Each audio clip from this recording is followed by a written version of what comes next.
السلام عليكم ورحمة الله وبركاته. أصدقائي متابعين القناة، احنا هنا في الفيديو ده بنعرفكم على أسعار الدواجن وأسعار الفراخ البيضة.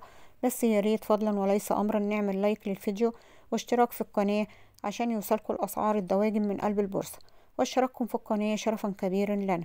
اليوم الخميس 23/11/2023. أسعار الفراخ البيضة.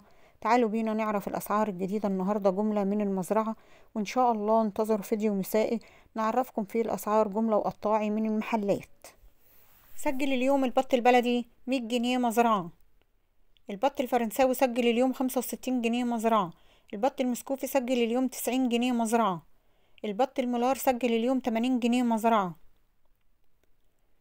جوز الحمام البلدي سجل اليوم 85 جنيه مزرعة.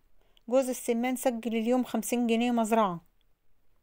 أما الديك الرومي الأبيض سجل اليوم 115 جنيه مزرعة. الديك الرومي الأسمر البلدي سجل اليوم 120 جنيه مزرعة. لحم الأرنب سجل اليوم 85 جنيه مزرعة. أما الفراخ البلد الحر المزرعة 100 جنيه ومحلات 110. الفراخ الرزي مزرعة 95 ومحلات 105.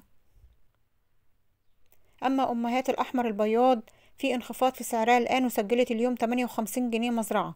أما الفراخ الساسو مزرعة 86 ومحلات 96. أمهات الأبيض أعلى سعر 65، المحلات 72 جنيه.